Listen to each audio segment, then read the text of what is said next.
Em meio ao debate da PEC dos precatórios, o ex-ministro Sérgio Moro deve ir hoje ao Congresso para defender o ajuste fiscal. De Brasília, Yasmin Costa. A discussão sobre a PEC dos precatórios já mobiliza possíveis pré-candidatos das eleições do ano que vem. Hoje, o ex-ministro Sérgio Moro, recém-filiado ao Podemos, vai ao Senado, junto com parlamentares, para defender a posição do partido contra a PEC. O Podemos, o Cidadania e o PSDB construíram um texto alternativo que quer retirar o pagamento dos precatórios do teto de gastos e acabar com a emenda do relator. Colega de partido de Moro, o senador Iovisto Guimarães, defende que o governo precisa encontrar uma fonte de recursos para bancar o Auxílio Brasil sem mexer no teto. A regra do teto de gastos não precisa ser alterada. Existem recursos de sobra para fazer esse auxílio sem criar irresponsabilidade fiscal, sem ficar mudando essa âncora fiscal que é importante, coloca o mercado em polvorosa, aumenta a inflação, aumenta dólar e aí vem aquela história, estão dando com uma mão e tirando com a outra. Mas estão tirando de todos os brasileiros daí sem necessidade de fazer isso. Para garantir mais apoio, o relator da PEC dos precatórios já sinalizou que deve fazer mudanças no texto para viabilizar o pagamento do Auxílio Brasil no valor mínimo de R$ 400. O secretário especial do Tesouro, Esteves Conago, participou de uma audiência no Senado e confirmou que houve uma revisão no espaço que a PEC dos precatórios vai abrir no orçamento. O avanço da inflação ampliou de 91 para 106 bilhões de reais a folga no orçamento de 2022, que será garantida somente com a aprovação do texto. Mas nas contas da equipe econômica, a maior parte desse orçamento já está comprometido. Ao detalhar mais tarde a situação da dívida pública, o secretário do Tesouro disse que o governo ainda não tem fonte para bancar o auxílio permanente com o valor de R$ 400. Em passando a PEC, você tem um espaço estrutural no teto do gasto para que, se houver decisão política, você continuar pagando os R$ 400 ou 350 ou 380, qualquer coisa nesse sentido. O espaço ele está aberto, né? Então, na hora que você abre 106 bilhões ou os 90 bilhões e você aloca 51 bilhões para o programa, o espaço está aberto. O que nos falta, tecnicamente, para que o programa seja permanente é a questão da fonte permanente. A gente não tem hoje uma fonte permanente para que essa despesa seja permanente. Então, mas é uma questão fiscal. O governo tem pressa para aprovar a PEC dos precatórios e garantir o pagamento do Auxílio Brasil ainda este ano. Mas uma decisão do Supremo Tribunal Federal deve mudar a articulação do governo. A maioria dos ministros do STF entendeu que é possível aumentar o valor do Auxílio Brasil no ano que vem sem ferir a lei eleitoral.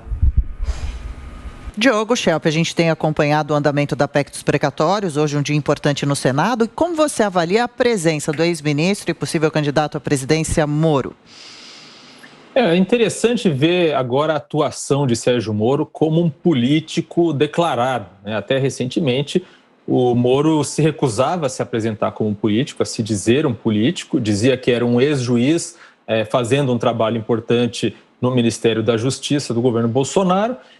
Depois de sair, deu uma desaparecida, foi para a iniciativa privada e agora se apresenta finalmente como o político que pretende ser. O Moro, ele tem, obviamente, no histórico dele, essa coisa da luta anticorrupção, que esteve muito forte também no discurso que ele fez de filiação ao Podemos. Mas ele precisa avançar e mostrar que tem algo a dizer na área econômica. Essa ida dele ao Senado para falar sobre a posição do partido dele em relação à PEC dos precatórios tem esse objetivo, né? Mostrar, vai ser um grande teste para saber se Moro é capaz e tem ali estofo mesmo para falar de economia de maneira embasada. Cristina, são duas questões. Primeiro, ontem, o presidente do Senado, Rodrigo Pacheco, deu sinal verde. Ele apoia a PEC dos precatórios porque é ruim com a PEC e pior sem a PEC.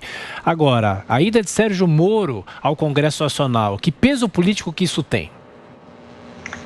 Eu acho muito ruim que o Senado esteja recebendo pré-candidatos. Imagine se todo o périplo de pré-candidatos resolve ir lá opinar sobre assuntos que são importantes para o Brasil, mas que são responsabilidade do Legislativo. Por que um possível futuro comandante do Executivo tem que estar, nesse momento, indo opinar no Legislativo? Imagine João Dória, Eduardo Leite, Arthur Vigílio, só para citar os nomes do PSDB, mas Ciro Gomes, todos esses que a gente sabe que vão sair candidatos aí, ou se a gente fosse pegar os nomes das últimas eleições, Geraldo Alckmin, Álvaro Dias, Guilherme Boulos, imagine todos esses indo para o Senado para serem ouvidos sobre a sua opinião em relação à PEC dos precatórios. O Podemos tem representantes só aqui do Paraná, porque o Sérgio Moro é daqui do Paraná, se filiou ao Podemos e é vinculado ao Podemos do Paraná. Os 3 senadores do Paraná são do Podemos. Oriovisto Guimarães, que está opinando aí fortemente sobre a PEC dos precatórios, Álvaro Dias e Flávio Arnes. Os 3 são do mesmo partido, então o partido pode se manifestar através dos representantes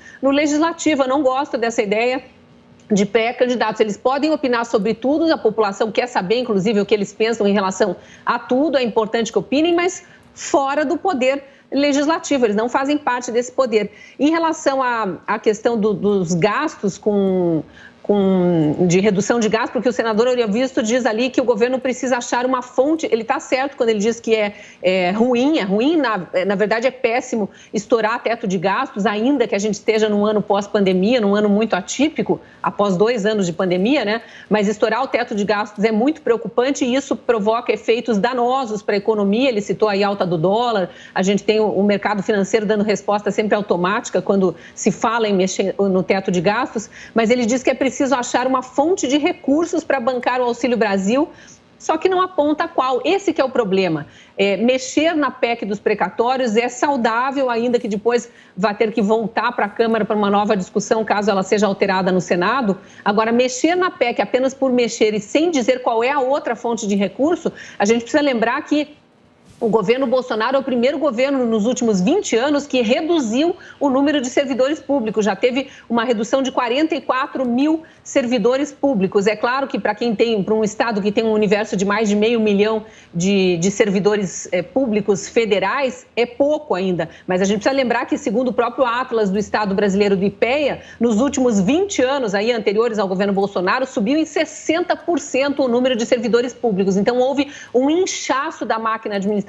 A gente sabe muito bem por quê, era um projeto do PT também esse, inclusive um projeto por onde escoava dinheiro para o partido, mas o governo Bolsonaro, de alguma forma, já começou um processo de redução. Então, há outros lugares para cortar despesas, há inclusive o fundo partidário, que os próprios legisladores poderiam reduzir e não reduzem, pelo contrário, tentam sempre aumentar. Então, a discussão o buraco é muito mais embaixo, a discussão é muito mais profunda do que um pré-candidato à presidência da República e ali dizer a PEC dos precatórios tem que ser aprovada, mas com modificações.